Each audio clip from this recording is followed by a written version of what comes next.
በሀገር አቀፍ ደረጃ ንጹህ ጤናማና ደህንነቱ የተጠበቀ አካባቢን በመፍጠር የኢትዮጵያን የአፍሪካ የብልጽግና ተምሳሌት ለማድረግ እየተከናወኑ ያሉ የአረንጓዴ አሻራ መርሃ ግብር የወንዝ ዳርቻና የኮሪደር ልማት ፕሮጀክቶች ለከተሞች ጽዳትና ውበትን ከመፍጠራቸው ባሻገር የአካባቢ ብክለትን በመቀነስ ከፍተኛ አበርክቶ እየተወጡ ይገኛሉ።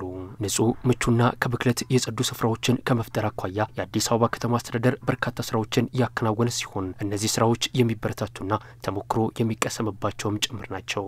የአካባቢ ጥበቃ ባለስልጣን ዋና ዳይሬክተር ኢንጂነር ለሊሴ ነሜ በአዲስ አበባ ከተማ ደረጃ በጽዱ ኢትዮጵያ መርሃ ግብር አበረታች ስራዎች መሰራታቸውን ገልጸዋል። ይህም ከተማዋ በዘርፉ ባከናወነቻቸው ስራዎች ለእውቅናና ሽልማት እንድትታጭ አስችሏታል ብለዋል።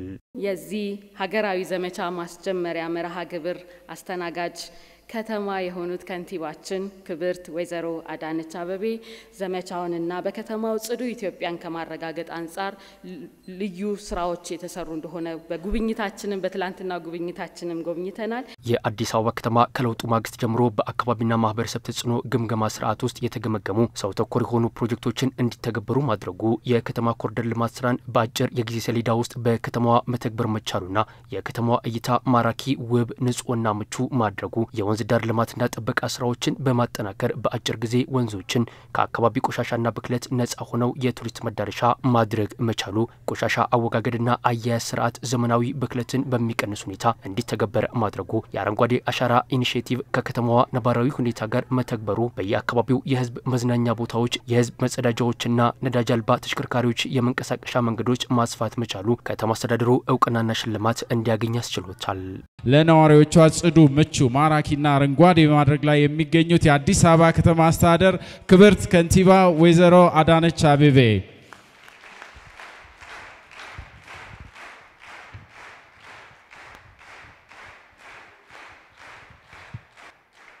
እንኳን ደስ አላችሁ አዲስ አበባ።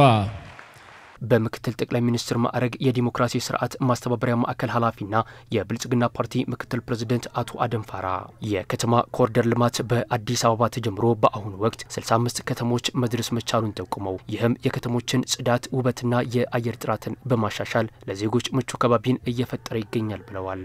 የከተማ ኮሪደር ልማት በአዲስ አበባ ከተማ ተጀምሮ በአሁኑ ወቅት በ65 ከተሞች ተስፋፍቶ እየተተገበረ የሚገኝ ሲሆን በከተሞች ውስጥ አረንጓዴ ቦታዎችን በመፍጠር የከተሞችን ጽዳት ውበትና የአየር ጥራትን በማሻሻል ለዜጎች ንጹህ ምቹና ጤናማ የኑሮ ሁኔታን እየፈጠረ ይገኛል። የአዲስ አበባ ከተማ ከንቲባ ወይዘሮ አዳነች አቤቤ ባለፉት የለውጥ ዓመታት በአረንጓዴ አሻራ መርሃ ግብር በተከናወኑ በርካታ ስራዎች የከተማዋን የአረንጓዴ ሽፋን ከ2.8 በመቶ ወደ 20 በመቶ ማሳደግ መቻሉን ጠቁመው ከ76 በላይ ወንዞችና ጅረቶችና የወንዝ ዳርቻዎች ከብክለት ለመከላከል በርካታ ስራዎች እየተከናወኑ እንደሚገኙ ገልጸዋል። የእነዚህ ወንዞች አጠቃላይ ርዝመት 44 ኪሎ ሜትር መሆናቸውንም ጠቁመዋል። እንደ መዲናችን ባለፉት የለውጥ ዓመታት ብቻ በዚህ ዘርፍ ባከናወናቸው ተግባራት የአዲስ አበባ ከተማ አረንጓዴ ልማት ሽፋን ከነበረበት 2.8 እጅ ወደ 20 እጅ ማደግ ችሏል። ከዚህም ባሻገር በከተማችን ያሉትን ከ76 በላይ ወንዞች፣ ጅረቶች፣ የወንዝ ዳርቻዎችን ከብክለት ለመከላከል በርካታ ስራዎችን እየሰራን ነው።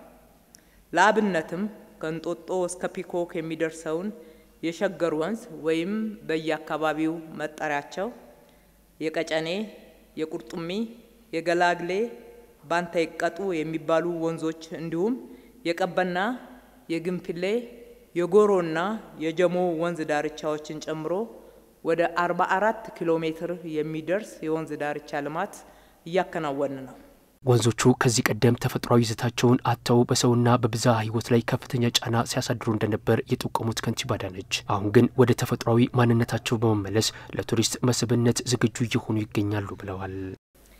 እነዚህ ወንዞች ቀደም ሲል ተፈጥሯዊ ማንነታቸውን አጥተው የቆሻሻ ማጠራቀሚያ በመሆን ራሳቸው ሞተው በሰውና በብዝሃ ህይወት ላይ የሞትና የተለያዩ ጉዳቶችን በማድረስ የህዝባችን አካላዊና ስነልቦናዊ ጤና ሲያውኩ የቆዩ ሲሆን አሁን ወደ ተፈጥሯዊ ማንነታቸው በመመለስ ለቱሪስት መስህብ ዝግጁ እየሆኑ ናቸው። በዘርፉ የተጀመሩ ስራዎች ዘላቂ እንዲሆኑ ደንቦችን በማውጣት እየተሰራ እንደሚገኝ የገለጹት ከንቲባ አዳነች በጠቅላይ ሚኒስትር ዶክተር አብይ አህመድ ሀሳብ ምንጭነት በተጀመረው ጽዱ ኢትዮጵያ ንቅናቄ በርካታ የህዝብ መጸዳጃ ቤቶችና ዘመናዊ የፍሳሽ ማስወገጃ መሰረተ ልማቶች መገንባታቸውን አብራርተዋል።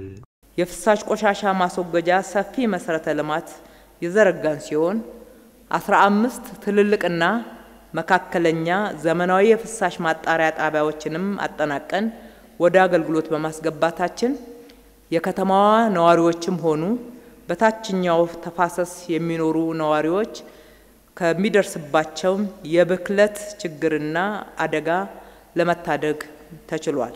በአዲስ አበባ ከተማ ደረጃ 160 የህዝብ መዝናኛዎች፣ 2133 የህፃናት መጫወቻዎች፣ 241 ኪሎ ሜትር የሳይክል መንገድ በመገንባት የአየር ብክለት መከላከልን በተጨባጭ እየተተገበረ እንደሚገኝ ተገልጿል። ጽዱ ጎዳናዎችን በመፍጠር ጠረኗ ብቻ ሳይሆን ሁለንተናዊ ገጽታዎቿ ለቀጣይና ለዛሬው ትውልድ የተመቻቸች አዲስ አበባን ለመገንባት ቀን ከሌት እየተሰራ መሆኑንም ከንቲባ አዳነች ተናግረዋል። ጠረኗ ብቻ ሳይሆን ሁለንተናዊ ገጽታዎቿ ለቀጣይና ለዛሬ ትውልድ የተመቸች አዲስ አበባን መልሰን ለመገንባት ቀንና ሌሊት መስራታችን የአንድ ሰሞን ርብርብ ሳይሆን ቀጣይነት ያለው የዘወትር ተግባራችን ሆኗል። ከቆሻሻ አወጋገድ ጋር በተያያዘ በሚፈልገው ልክ ያልተሻሻለ ባህል በየቦታው መጸዳዳትና የድምጽ ብክለት መከላከል ላይ በቀጣይ በትኩረት የሚሰራባቸው ጉዳዮች መሆናቸውም ተጠቁሟል። በመሰረተ ልማት፣ በትራንስፖርት፣ በስራ እድል ፈጠራ ከሁሉም በላይ ደግሞ የአረንጓዴ ሽፋኗ ይበዛ በዚህም የታነጸች ከተማ ለመፍጠር በከፍተኛ ትኩረት እንደሚሰራም ከንቲባ አዳነች አቤቤ አስታውቀዋል። የደረቅ ቆሻሻ አወጋገድ ስርዓት ቆሻሻን በየቦታው የመጣል ያልተሻሻለ ባህል በየቦታው መጸዳዳትና የድምጽ ብክለት መከላከል ላይ ገና የባህል ለውጥ ስላላመጣን የህዝቡን ባለቤትነትና ተሳትፎ በማሳደግ ከዚህ በላይ ጥረታችንን እንቀጥላለን። መሰረተ ልማት፣ በትራንስፖርት፣ በስራ እድል ፈጠራ ከሁሉም በላይ ደግሞ የአረንጓዴ ሽፋኗ የሰፋ በዚህም የታነጸች ከተማ ሲቲ ኢን ዘ ጋርደን እውን ለማድረግ አበክረን እንደምንሰራ ልገልጽላችሁ ወዳለሁ። አዲስ አበባን እንደ ስሟ ውብና አበባ የማድረግ ጅምር ስራዎች በዓለም አቀፍ ደረጃ እውቅና እያገኘ መሆኑን የተናገሩት ከንቲባዋ ይህም ለተሻለ ውጤት ተነሳሽነትን የሚፈጥር መሆኑን አብራርተዋል። በተጨማሪም አዲስ አበባ የነገዋ ኢትዮጵያ የብልጽግና ማሳያ የኢትዮጵያ መልክ እንደመሆኗ ኃላፊነቷን ለመወጣት ከዚህ በላይ ተግታ እንደምትሰራ አረጋግጠዋል። አዲስ አበባን እንደ ስሟ ውብ አበባ ለማድረግ የጀመርነው ስራ ውጤታማ እየሆነ ለኛ ብቻ ሳይሆን ለዓለም እየተገለጠ መጥቷል።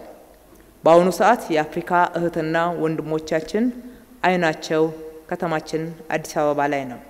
በተለያዩ ጊዜያት በተለያዩ አህጉራዊና ዓለም አቀፍ ኮንፈረንሶች፣ ኤክስፖዎች ወደ ከተማችን የሚጎርፉት መሪዎችና ባለሙያዎች ያቀረቡልን ማበረታታት የበለጠ ጥረት ማድረግ እንዳለብን የሚያሳስብ የሀገራችንን ቁሳዊና የሰው ኃይል ሀብት አስተባብረን ይበልጥ በራስ አቅም የመሪነትና የተምሳሌነት ሚናችንን እንድንወጣ ኃላፊነትን የሚሰጥ ነው።